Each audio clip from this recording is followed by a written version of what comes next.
Graças a Deus. Que Deus abençoe a sua vida em nome do Senhor Jesus. Povo de Deus, eu venho aqui hoje lhe trazer uma palavra da parte de Deus, que eu tenho certeza que vai lhe abençoar e lhe abrir os olhos em vários aspectos que talvez nós, por algum descuido, permitimos passar batido. Mas Deus nos trouxe essa palavra hoje para nos abrir os olhos, para que nós venhamos entender que devemos confiar em Deus apenas. Como nós lemos no dia de ontem, o Senhor, Ele conserva em perfeita paz aquele cujo firme é o seu propósito. Aqueles que confiam em quem? Em Deus. Quando nós confiamos em Deus, Ele nos guarda, Ele nos livra, como falamos ontem. E muitas das vezes nós sofremos e amargamos muita coisa na vida porque nós descobrimos o nosso coração para quem não poderíamos descobrir. Falamos coisas particulares da nossa vida para quem não poderia saber. Muitas das vezes demonstramos confiança em pessoas não confiáveis. Às vezes a gente pensa porque alguém fala o que nós queremos ou porque tem nos agradado, é uma pessoa de confiança. E muitas das vezes não é. Essa pessoa se achegou até nós e tem tentado conquistar e ganhar a nossa confiança para descobrir algo da nossa vida, para tramar, para ter algo palpável, para nos abalar, para nos destruir, para nos colocar para baixo. Por isso nós devemos ler a palavra, termos uma vida com Deus e pedirmos a Ele discernimento espiritual para que não venhamos ser enganados por nada e nem por ninguém. E a palavra que Deus nos trouxe hoje é uma palavra poderosa, que nos faz até pensarmos um pouco mais a fundo em relação a muitas coisas na nossa vida e a alguns aspectos, como eu falei há uns minutos atrás. Ela vai falar sobre Absalão, filho de Davi. Veja bem, pai e filho. Mas Absalão, ele cobiçou, ele desejou o trono e ele arquitetou, ele armou uma situação para possuir o trono que era de seu pai. E sabe qual é o pior? Ele conquista o trono. Ele senta no trono a qual pertencia a Davi. Porque ele enganou, ele ludibriou toda uma nação. Ele fez toda uma nação pensar que ele era mais qualificado do que o próprio Davi, que foi escolhido e ungido por Deus. Ele sentou no trono, mas ele não tinha a unção, mas sim ele tinha a malignidade no seu coração.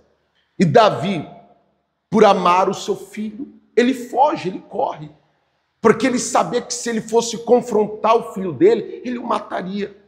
E quem é o pai que quer ou deseja ceifar a vida do seu filho? Nenhum. Pelo contrário, você daria, entregaria a sua vida por amor ao seu filho. Essa é a verdade. Mas por que tudo isso aconteceu? Porque Absalão tomava a frente do palácio de Davi.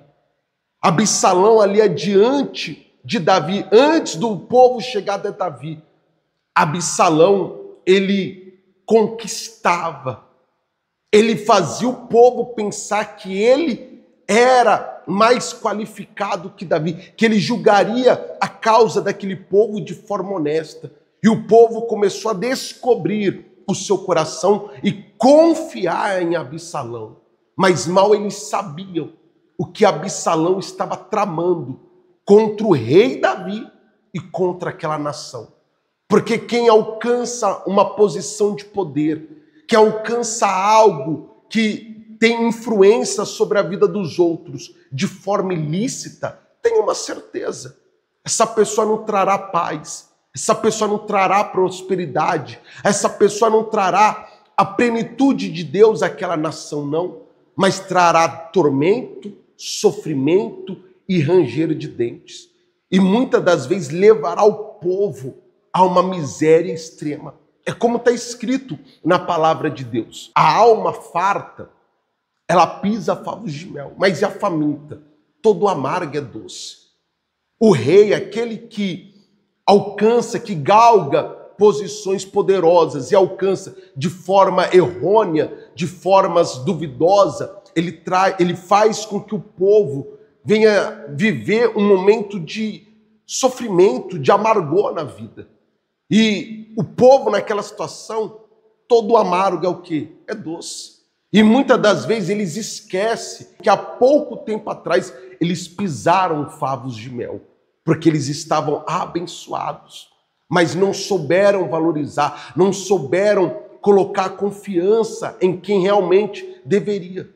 Não estou dizendo que você deve confiar em homens, não. Estou falando de confiar em Deus, de colocar a vida na mão de Deus, porque o nosso Senhor, Ele nos abre os olhos, Ele nos revela aquilo qual está oculto a cada um de nós. Mas olha o que está escrito. Livro de 2 Samuel, capítulo 15, versículo 6. Desta maneira fazia Absalão a todo Israel que vinha ao rei para juízo, e assim ele furtava o coração dos homens de Israel. Muito bem, vamos analisar o que nós acabamos de ler na palavra de Deus. Como Absalão ele roubava, ele saqueava o coração de todo Israel. O povo vinha de todos os lugares, até Jerusalém, para que Davi viesse julgar a sua causa. Absalão se colocava na frente do palácio, ouvia o que aquele povo vinha dizer. Ele pegava na mão, perguntava de onde eles estavam vindo, perguntava o que eles estavam procurando. E eles contavam, na inocência, falavam, é o filho do rei, é Absalão. E a Bíblia diz que Absalão era formoso, era um homem que ele conseguia conquistar de maneira fácil a confiança das pessoas. Ele tinha argumento, ele sabia falar, ele sabia suportar, ele sabia receber. Ele tinha estratégias para roubar o coração daquele povo. Então, quando o povo falava a ele, ele falava, a sua causa é justa, é boa. Mas quem me dera, olha as palavras desse homem, quem me dera pudesse julgar a sua causa. E ele foi indo, durante 4 anos dessa forma. E Davi não se atentava, não percebia. E Absalão começou a ganhar a confiança daquele povo, a confiança daquela nação. Então Absalão pede para Davi permitir ele ir até Hebrom, para ali cultuar, sacrificar o Senhor. Porque ele disse que no tempo que ele esteve fora, ele fez um voto com Deus. Então Davi, na sua inocência e pureza, permitiu. Só que Absalão, nessa, ele já estava armando, colocou pessoas que estavam fiéis a ele, mandou ir adiante, falou, quando eu chegar em Hebrom, chegando lá, vocês vão me declarar rei. E foi o que aconteceu. Absalão se declarou rei daquele povo e se levanta contra Davi. E foi como eu falei há uns instantes atrás. Davi, para não matar o próprio filho, foi embora, fugiu. E com ele foi os seus fiéis, os seus escudeiros. Pastor, onde o senhor quer chegar? Que aquele que quer o nosso mal, aquele que quer a nossa destruição, ele nunca virá caracterizado com a fantasia maligna, com a fantasia do mal, não. Ele sempre virá caracterizado como bom homem, sorriso no rosto, fala fácil, simpático, sempre concordando com você. Muitas das vezes vendo que você está fazendo algo que vai lhe prejudicar. Mas ele vai falar, é isso mesmo, vai por esse caminho, você está fazendo certo, correto. E está errado. Mas se está errado, por que ele fala essas coisas para você? Porque ele quer você indo para um abismo sem fundo. Ele quer ver você se destruir para ocupar o seu lugar, para tomar de posse daquilo que é seu. Mas talvez você está olhando para mim e falando, pastor, mas quem quer a minha vida? A minha vida tem sido sofrimento, dor, tem sido uma luta em cima de outra luta, uma batalha atrás de outra batalha. Absalão queria o lugar de Davi, tudo bem, Davi era o rei de uma nação, era o rei de Israel. Mas quem vai querer a minha vida é. Você pensa que não, mas você tem um Israel na sua mão. Você tem um Israel sobre a sua vida. Deus te separou e te escolheu para você ser rei lá na sua casa, ser rei no seu trabalho, ser rei entre os seus amigos. Rei que eu falo é representante de Deus. É o que você falar, todos pararem para ouvir. É a sua voz ter peso, reconhecerem que o Senhor, que a Senhora realmente tem um Deus verdadeiro, que o Deus vivo tem sido manifesto através da sua vida. Então essa pessoa, ela quer ocupar o seu lugar. Se lembra de Moisés? Moisés era o escolhido de Deus, o libertador. Mas ali no meio havia um que não aceitava isso. E foi falar com Deus, Deus mandou fogo para destruir Israel, destruir aonde o povo estava. Então Moisés clama a Deus e Deus ouve o clamor de Moisés. A mesma coisa acontece com Josué, porque Deus escolhe pessoas que aos olhos dos homens, elas não são capazes, elas não têm condições, elas não têm habilidade, mas Deus vê algo no coração que ninguém vê. Deus viu algo na Senhora, no Senhor que ninguém viu. Aos olhos dos homens, Davi era a última pessoa a ser escolhida para ser rei de Israel, mas Deus viu algo que ninguém viu. Meu amigo, Deus viu em você o que ninguém viu. É por isso que o diabo tenta te parar, tenta te destruir, tenta te fazer desanimar, tenta fazer você desviar do caminho. E ele só tem poder sobre a sua vida quanto você deixa de vigiar, quanto você deixa de falar com Deus, quanto você deixa de pedir a direção de Deus e a luz de Deus. Pois quanto nós pedimos para que Deus venha estar diante de nós, quanto nós pedimos para Deus nos dar o discernimento, nos abrir a visão espiritual, nós conseguimos enxergar e detectar o que ninguém enxerga e ninguém detecta. Deus nos mostra quem são os de verdade. Deus nos mostra aqueles que estão armando mal contra nós. Deus nos mostra aquele que está no secreto, arquitetando uma situação para nos destruir. E com isso Deus nos livra, Deus nos guarda e Deus nos protege. Tanto é que Davi, ele foge. Só que Itai vai junto a Davi. Porque Itai diz, se for para perecer, eu pereço do seu lado. Porque quando eu precisei, foi tu que me ajudou. Os de verdade, meu amigo. O amigo, aquele o qual você pode confiar, é aquele que está com o Senhor, com a Senhora a todo momento. É aquele que está contigo num tempo bom e no tempo ruim. Na época das vacas gordas, mas também na época das vacas magras. Aquele de verdade, meu amigo, ele olha dentro do seu olho e fala que você está errado.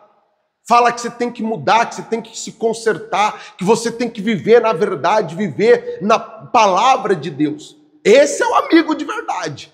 E o amigo falso, e o mentiroso, o enganador, tem churrasco, tô contigo. Hoje nós vamos comer ovo, meu amigo. E quanto se bobear, nem ovo tem hoje, é arroz com farinha. Não dá não, dá um jeito, dá um ninja. Meu amigo, o amigo de verdade, você tá bem, ele tá do seu lado. E o amigo falso? O falso, meu amigo, o negócio aperta, o negócio tá difícil, some, desaparece igual fumaça. Então pede para Deus. Pede para Deus abrir seus olhos. Peça para Deus te dar discernimento espiritual. Peça para Deus te mostrar aquilo que tem oculto. Peça para Deus se fazer presente cada vez mais no seu coração e na sua vida. Amém, gente? Graças a Deus. Espero que o Senhor e a senhora tenham compreendido o que o Espírito do Senhor quis nos dizer no dia de hoje. Como vocês podem ver, está aqui o nome.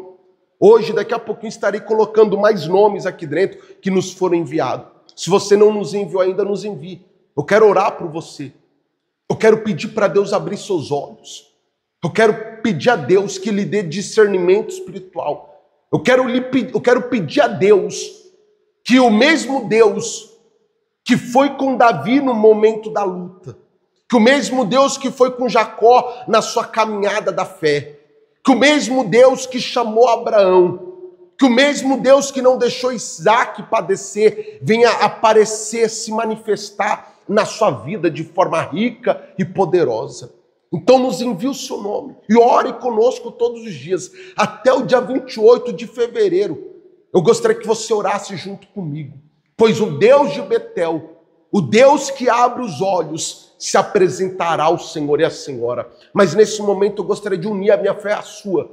Gostaria de juntos clamarmos a Deus e pedirmos ao nosso Senhor que Ele mude e transforme a nossa vida. Então vamos orar, pois agora é momento de oração. Senhor, nosso Deus e amado Pai, hoje, meu Deus, nós nos colocamos na sua presença mais uma vez e te agradecer por tudo que o Senhor tem feito.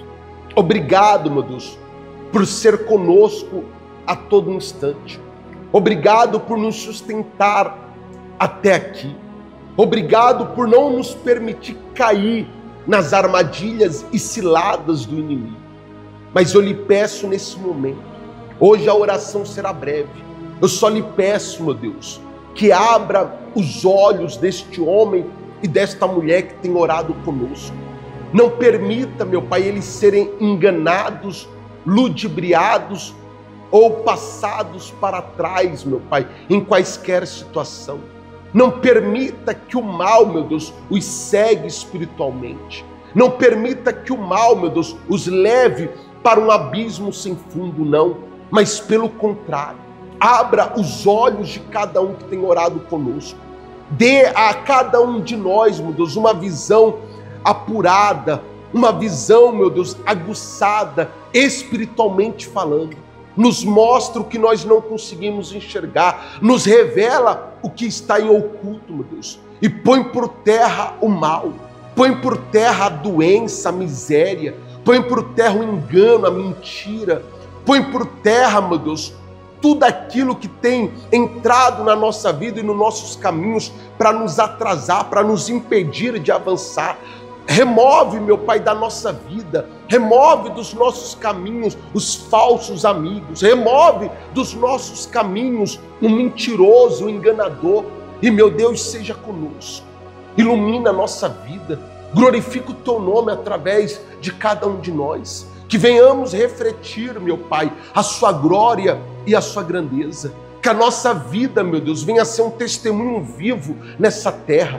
Que essa pessoa que tem orado conosco neste momento seja livre, seja liberta. Que ela receba paz, força e ânimo. Pois assim eu profetizo sobre a vida deles, em um nome do Senhor Jesus. E que cada nome, meu Pai, nesse recipiente, que cada nome que será colocado aqui, meu Deus, seja alcançado e tocado pelo Teu poder, que eles recebam a vitória, o milagre, a transformação em suas vidas, que a visão deles sejam abertas e que os abissalões, meu Pai, que se encontra em nossas vidas sejam derrotados e retirados dos nossos caminhos, em um nome de Jesus. Pois é isso que eu te peço e te agradeço, com a certeza que o Senhor nos ouvira, em um nome de Jesus, amém? E graças a Deus, amém, meu amigo? Tenha uma certeza, o Espírito do Senhor nos ouviu, e Ele hoje nos livra dos falsos amigos, hoje o nosso Deus nos livra daquele que nos quer o mal, pois o Deus do livramento, o Deus de Betel, Ele está na nossa vida, para a glória do Senhor Jesus. Fica com Deus e até mais.